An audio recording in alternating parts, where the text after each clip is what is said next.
느헤미야 5장 14절에서 19절까지 말씀입니다. 느헤미야 5장 14절에서 19절까지 말씀입니다.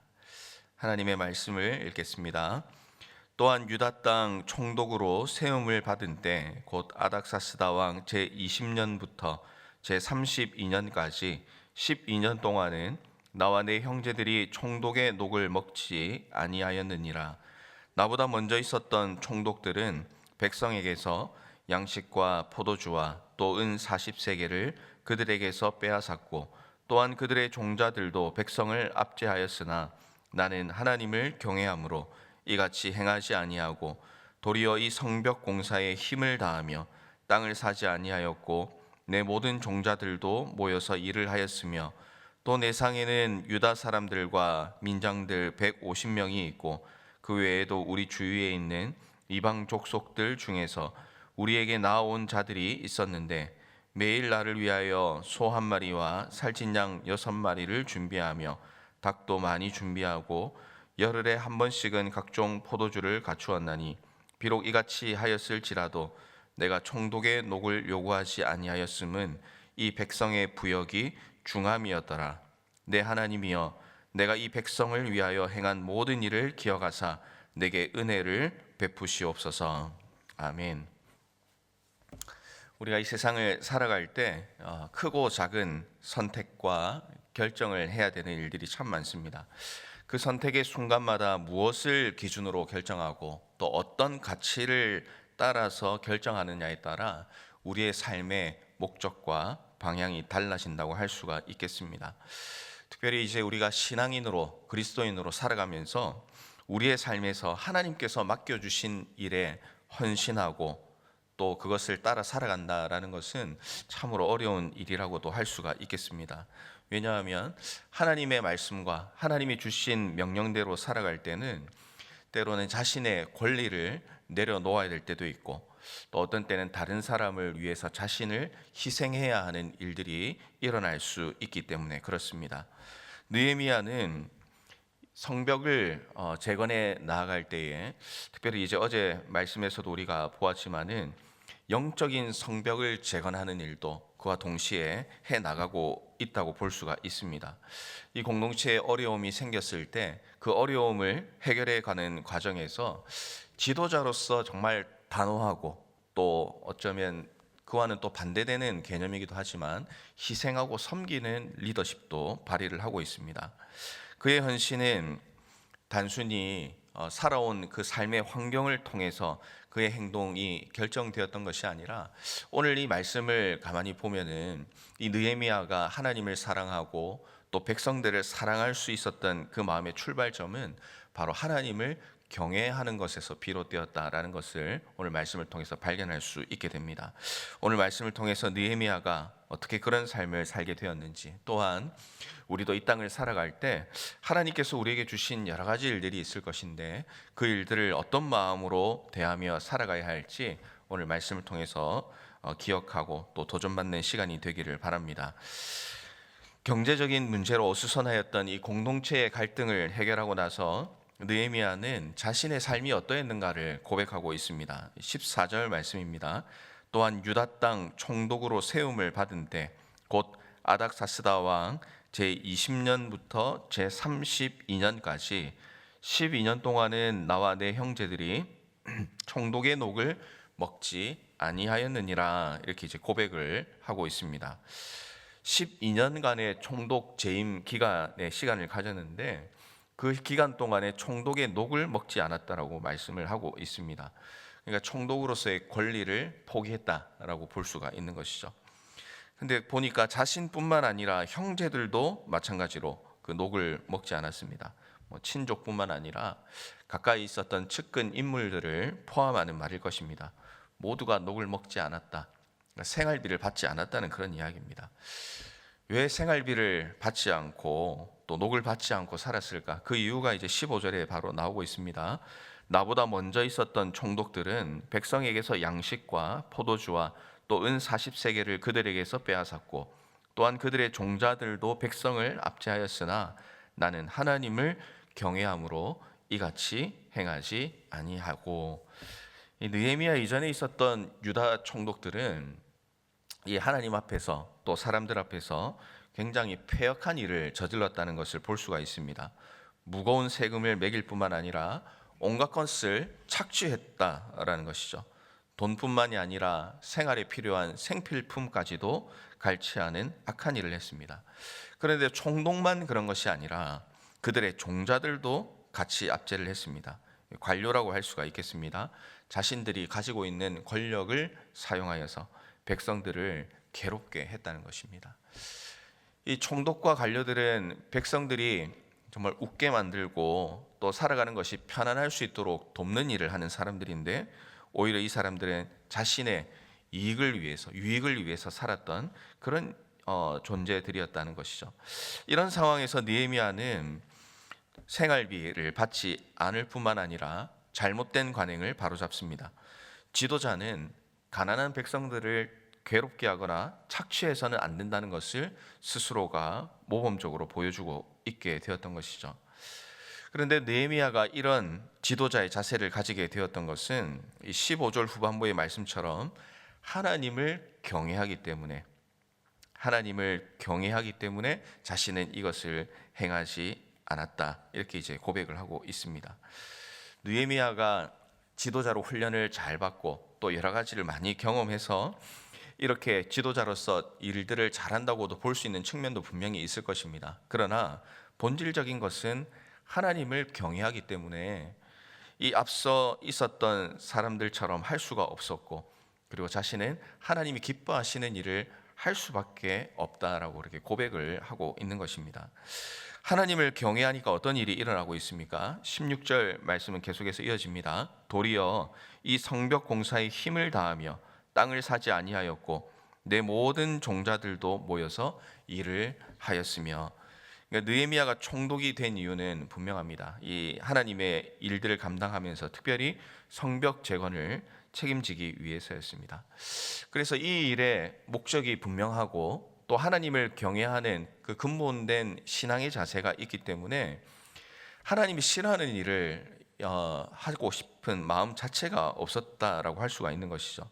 그래서 땅을 사는 일에 관심을 두지 않았다, 이렇게 이야기를 합니다. 그 당시에 이 땅이라는 것은 재산의 중요한 그런 부분이었고, 그리고 땅을 산다라는 것은 착취를 보여주는 그런 출발점이 되기 때문에 이 느헤미야는 땅을 사지 않았다라고 그렇게 분명하게 말을 하고 있습니다. 그리고 그는 총독으로서 하나님이 주신 성벽 공사에 힘을 다합니다. 자신의 그 모든 종자까지 다 동원하여서 성벽 공사에 온 힘을 다했습니다. 하나님을 경외하는 지도자가 앞장서서 바르게 일할 때에 함께하는 친족과 측근들도 다른 마음을 품지 않고 하나님께서 주신 사명에 집중하고 또 그 일에 온 힘을 다하는 그런 모습을 발견하게 됩니다. 결국 하나님의 사명에 집중할 때, 하나님이 우리의 인생의 중심이 될 때 이 분열되었던 공동체가 하나 되고 또 많이 아팠던 공동체가 회복되는 그런 역사가 일어나게 된다는 것을 느헤미야는 이 고백을 통해서 보여주고 있게 되는 것이죠. 뿐만 아닙니다.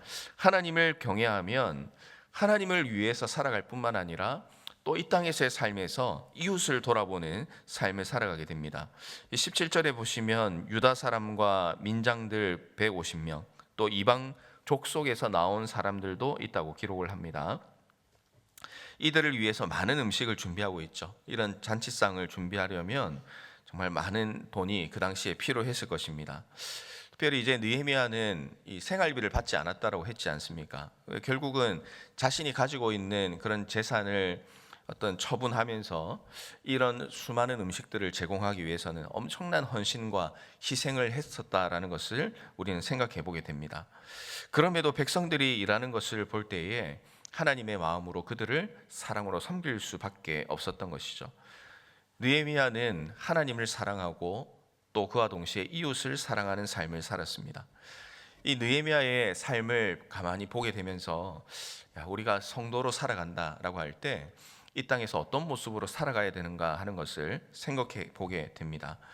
우리는 주님께서 맡겨주신 일이라고 할 때에 영적인 일, 또 교회의 일을 하나님께서 주신 사명이라고 한정 지을 때가 종종 있습니다.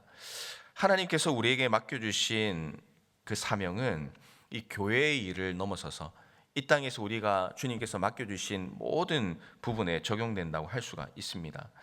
특별히 오늘날 이 많은 사람들의 이야기, 또 이 세상에서 이게 조언하는 그런 이야기들을 좀 들어보면요, 오늘 시대에는 직업을 갖는 기준을 다른 무엇보다도 돈에 두는 경우가 참 많이 있습니다. 그렇기 때문에 어떻게 하면 더 많은 돈을 모을 수가 있는가, 그래서 이제 이런 방법들에 대해서 강의를 하고 또 이런 조언을 하는 사람들에게 수많은 사람들이 그런 엄청 비싼 강의료를 내면서까지도 돈을 벌 수만 있다면 투자하는 그런 이제 이야기를 또 있고요. 또 회사를 결정할 때에도 어떤 회사가 더 많은 연봉을 주는가 하는 것이 우리가 직업이나 직장을 결정하는 아주 중요한 요소로 작용하는 것을 보게 됩니다. 이렇게 살아가는 것이 잘못되었다라고 말씀드리는 것은 아닙니다. 중요한 것은 우리가 지금 가지고 있는 직업, 또 우리가 해가고 있는 그 모든 일들을 어떤 마음으로 바라보고 또 어떻게 받아들이고 어떻게 이해하고 살아가는가 하는 것이 우리 그리스도인에게는 아주 중요한 부분이기 때문에 한번 짚어야 될 필요가 있는 것이죠. 그리스도인은 단지 돈을 벌기 위해서 또 생계를 위해서 직업을 갖는 것이 아닙니다. 종교 개혁자들 가운데 특별히 칼빈은 이 우리에게 주어진 그 모든 직업은 하나님께서 우리에게 주신 소명이다라고 그렇게 이야기를 합니다. 단순하게 생계를 유지하기 위한 수단이 아니라 하나님께서 우리에게 주신 그 직업, 또 우리에게 주신 그 모든 일은 우리의 영광을 위해서가 아니라 하나님께 영광을 돌리기 위한 그런 수단이다라고 이렇게 이야기를 하고 있습니다. 그렇기에 세속적인 일과 영적인 일을 분리하지 않고 우리에게 주신 그 모든 부분에서 우리의 삶의 전체를 통해서 하나님께 영광 돌리기 위해 살아가는 그 자리가 바로 그리스도인이 있어야 될 자리다라고 그렇게 우리에게 가르침을 주고 있는 것입니다. 그렇기 때문에 그리스도인은 어떤 직업이나 또 무슨 역할을 맡았든지 우리에게 주어진 할 수 있는 그 모든 것을 최선을 다해서 주님을 위해서 살아가야 하는 그런 사명과 의무가 있다는 사실을 우리가 기억을 해야 되는 것이죠.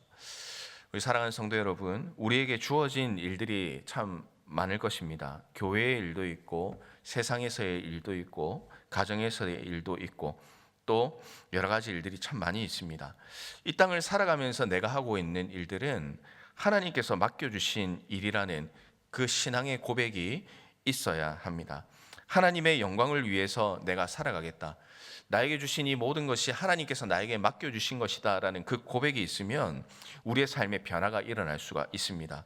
결단하면 내가 지금 주님의 영광을 위해서 해야 하는데 하지 못했던 일이 떠오르게 됩니다. 그러면서 그 일들을 해야 할 그 마음이 생기고 또 열정이 생기게 되는 것이죠. 또 때로는 하나님의 영광을 위해서 살아간다고 하면 내가 지금 하고 있는 일들 가운데서 버려야 할 일들이 생기게 됩니다. 지금까지는 아무런 생각 없이 그 일들을 해왔지만 이것이 과연 하나님의 영광을 위한 것인가 라고 했을 때 분명히 하나님께서 원하지 않고 싫어하는 일들이 있을 수가 있다는 것이죠. 그래서 하나님의 영광을 위해서 내가 살겠다라고 하면 내 삶에서 과감하게 단호하게 쳐내고 버려야 할 일들이 우리 가운데 강하게 다가오는 일들이 있게 될 것입니다. 또 때로는 하나님의 영광을 위해서 그동안은 돌아보니 나의 만족과 나의 유익을 위해서 살았다면 하나님의 영광을 위해서 살아가는 것이 나를 위한 것뿐만 아니라 우리 주위에 함께하게 하신 이웃과 공동체를 위해서 내가 좀 나누고 또 섬겨야 할 그런 부분이 있다는 것을 하나님께서 나의 삶을 통해 깨닫게 해주시고 분명하게 보여주시는 그런 일들이 일어나게 될 줄로 믿습니다. 이런 일들을 하고 나서 느헤미야는 19절에 이렇게 기도를 하고 있습니다. 내 하나님이여, 내가 이 백성을 위하여 행한 모든 일을 기억하사 내게 은혜를 베푸시옵소서. 제가 이렇게 했으니 주님 복을 주십시오라는 기도로 이해될 수도 있지만 이 말씀 전체를 가만히 바라보면 느헤미야의 기도는 그런 단순한 기도가 아니었다는 것을 우리는 알 수 있습니다. 하나님 앞에서 지금처럼 하나님의 영광을 위해서 하나님을 경외하며 살기로 다시 한번 다짐하는 기도이고 또 앞으로도 하나님을 사랑하고 또 이웃을 사랑할 수 있는 그 소명자로 살아갈 수 있도록 주님 도와주십시오 하는 그 간구의 기도라고 할 수가 있겠습니다. 이 느헤미야는 하나님을 사랑하고 이웃을 사랑하기 위해서 자신에게 주어진 권리조차도 포기하였습니다. 하나님을 경외하고 하나님이 나에게 주신 소명이 내 인생의 가장 중요한 것이 될 때에 우리는 누군가를 사랑할 뿐만 아니라 희생할 수 있는 삶을 살아갈 수가 있습니다. 고린도전서 15장 58절 말씀입니다. 그러므로 내 사랑하는 형제들아, 견실하며 흔들리지 말고 항상 주의 일에 더욱 힘쓰는 자들이 되라. 이는 너희 수고가 주 안에서 헛되지 않은 줄 알미라. 아멘.